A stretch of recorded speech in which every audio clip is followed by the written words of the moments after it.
आज जो पुण्यामध्ये प्रकार घडला आहे, जी आपली भिसे नावाची जी ताई होती, तिला आज मृत्यूशी झुंज द्यावी लागली।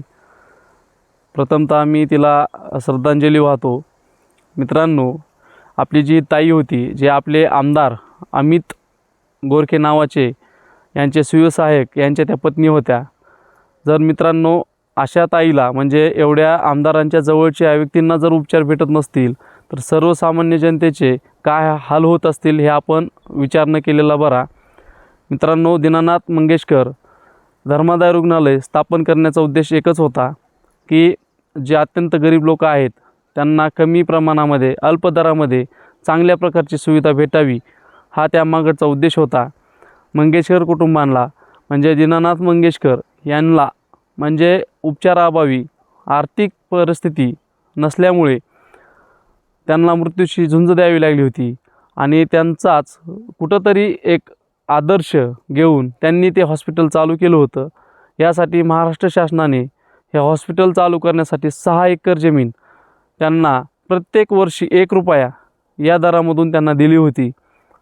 परंतु आज मित्रांनो या रुग्णालयामध्ये उद्देश हा बाजूला राहून त्यांचा एकच उद्देश आहे, ते म्हणजे फक्त आणि फक्त आपलं घर भरणे। आणि त्यामुळेच म्हणजे धर्मादाय रुग्णालयामध्ये 20% बेड्स हे गरीब कुटुंबांना तिथं उपलब्ध करून दिलेले आहेत।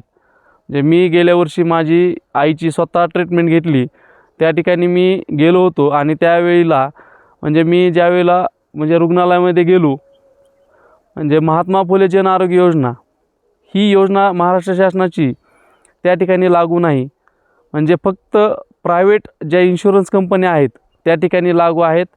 म्हणजे उद्देश फक्त पैसा कमवणे हाच या हॉस्पिटलचा आहे।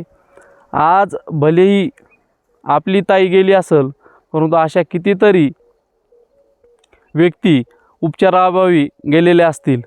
आणि मित्रांनो, या व्हिडिओच्या माध्यमातून एकच सांगायचं आहे की आपण जोपर्यंत जागृत होत नाहीत तोपर्यंत उपचाराची पद्धत ही अशीच सगळ्यांना भेटणार आहे। मित्रांनो, असाच प्रकार महाराष्ट्रामध्ये इतर ठिकाणी पण होताना दिसत आहे। त्यातला प्रकार म्हणजे सांगायचं झालं तर सध्या मी अनुभवतोय, म्हणजे आपले संजय दत्त म्हणजे यांचे वडील सुनील दत्त आणि यांच्या पत्नी नरगिस दत्त यांना स्वादुपिंड याचा कॅन्सर होता आणि त्या कॅन्सरअभावी त्यांना मृत्यूशी झुंज द्यावी लागली।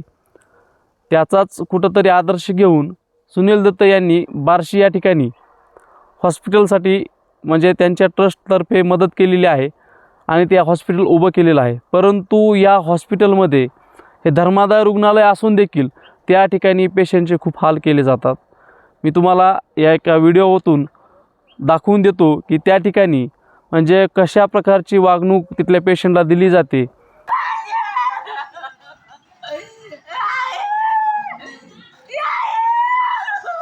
शांत बस, जावा पेशंट बरोबर जावा, पेशंट बरोबर जावा, उठा उठा उठा, पेशंट बरोबर जावा, उठा, रडू नका पेशंट बरोबर जावा। का बघितलं नाही कोणी? बघितलं नव्हतं का? 2 दिवस अगोदर आणलेला असताना काय सुद्धा केलं नाही माझ्या आईला। 2 दिवस आधी काहीतरी यांनी इलाज केला असता तर माझ्या आईला काय झालं नसतं। त्यांच्या इथवर येऊन बघण्याची सुद्धा, अगरबत्ती घेण्याची सुद्धा क्षमता नसते, सिरियस पेशंट असल्यावर सुद्धा। त्या ठिकाणी म्हणजे कशा प्रकारची वागणूक तिथल्या पेशंटला दिली जाते। मित्रांनो, त्या ठिकाणी आठवड्यामध्ये एक डॉक्टर 2 दिवसच येतो। म्हणजे जर एक डॉक्टर सोमवार येत असेल तर तोच डॉक्टर शनिवारी येतो, म्हणजे साधारणतः मध्ये 4-5 दिवसाचा गॅप ठेवतो। आणि जरी सोमवारी त्याचा वार असेल तरी तो सकाळी 10 वाजता येत नसून तो दुपारी 2-3 याच्या दरम्यान तो येतो। म्हणजे यांचे हॉस्पिटल प्रायव्हेट चालू असून ते नंतर इकडले हॉस्पिटल म्हणजे इथं सर्व्हिस करायला येतात। यांचा उद्देश एकच, फक्त पैसा कमावणे। म्हणजे जे ट्रस्ट आहेत महाराष्ट्र शासनामधले, या ट्रस्टमधून एकही चांगल्या प्रकारची पेशंटला ट्रीटमेंट द्यायची भूमिका कुठं दिसत नाही ना, ते हॉस्पिटल देताना दिसतं। मला स्वतःला, माझ्या आईला संध्याकाळी केमो 11:30ला संपला असताना मला बाहेर काढलं होतं। म्हणजे आज आपण डॉक्टर दिवस साजरा करतो, डॉक्टरांकडे पाहिलं की आपल्याला कुठंतरी देव म्हणून बघितलं जातं, परंतु हे डॉक्टर इथपर्यंत एवढ्या म्हणजे लेवलला जाऊन बसलेले आहेत की त्यांना खरोखरच आज आम्ही देव आहेत असं वाटतं. कारण ते पेशंटला जनावरासारखी ट्रीटमेंट देतात. मी महाराष्ट्रातल्या प्रत्येक डॉक्टरांना बोलत नाही, कारण या माध्यमातून चुकीचा संदेश नको जायला. परंतु ज्या ठिकाणी चुकतं आहे त्या ठिकाणी नक्कीच मी बोलण्याचा प्रयत्न करतो आहे. मित्रांनो, एवढी वाईट परिस्थिती ह्या महाराष्ट्रामध्ये आहे. सामान्य जनता जोपर्यंत स्वतःवरती येत नाही तोपर्यंत सावध होत नाही. आज मी व्हिडिओमधून बोलतो आहे, तुम्ही ऐकत आहेत, परंतु मित्रांनो, जर संकट तुमच्यावरती आलं तर नक्कीच तुम्हाला त्यावेळेला अनुभवाला येईल की वाईट गोष्टी काय असतात, हॉस्पिटल नक्की काय काम करतं आणि शासनाने याच्यावरती काय निर्णय घेतले पाहिजेत. आपले आमदार त्या ठिकाणी विधिमंडळामध्ये बोलताना दिसत नाहीत. त्यांना पण म्हणजे कुठला आमदार किंवा कुठला खासदार या अशा हॉस्पिटलमध्ये जाऊन ट्रीटमेंट घेत नाही. जरी तो गेला तरी त्या ठिकाणी त्याला चांगल्या प्रकारे ट्रीटमेंट दिली जाते. फक्त भरडला जातो तो सामान्य माणूस. म्हणून आता जे आपले चॅरिटेबल ट्रस्ट आहेत, मी आता माझ्या आईची ट्रीटमेंट करत होतो त्यावेळेला मी पाहिलं की त्या NGO आहेत, त्या NGOमध्ये मदत करण्यासाठी त्यांनी एक लिस्टेड दिलेले आहेत, PDF दिलेली आहे. त्या PDFमध्ये मी प्रत्येक NGOला भेटलो. त्यातली मित्रांनो फक्त 2 ते 3 म्हणजे देण्याची भूमिका ठेवतात, पण ते पण मदत करत नाहीत. म्हणजे एवढी वाईट परिस्थिती, म्हणजे जी फक्त NGOसुद्धा फक्त पैसे कमवण्याच्या उद्देशानं स्थापन केलेले आहेत. म्हणजे हा सगळा काळा बाजार आज मी ह्या व्हिडिओच्या माध्यमातून सांगतो आहे. म्हणजे याच्यावरती ठाम आपण विचार केला पाहिजे. आपण प्रत्येक आमदाराला फोन करून विचारलं पाहिजे की या गोष्टीवरती आपण विधिमंडळात प्रश्न मांडणार आहेत की नाहीत.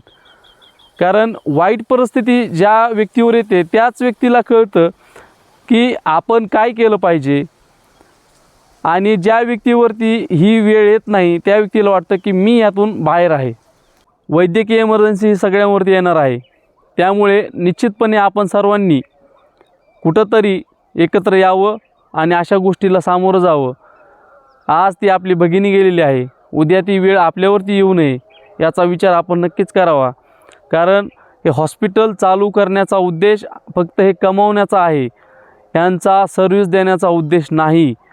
यांना फक्त पैशाशी देणं घेणं आहे. धर्मादाय रुग्णालयामध्ये जर असे प्रकार घडत असतील तर इतर रुग्णालयामध्ये कसे प्रकार घडत असतील याचा विचार न केलेला बरा. व्हिडिओ आवडला तर मित्रांनो नक्कीच लाईक करा, सबस्क्राईब करा आणि शेअर करा. धन्यवाद.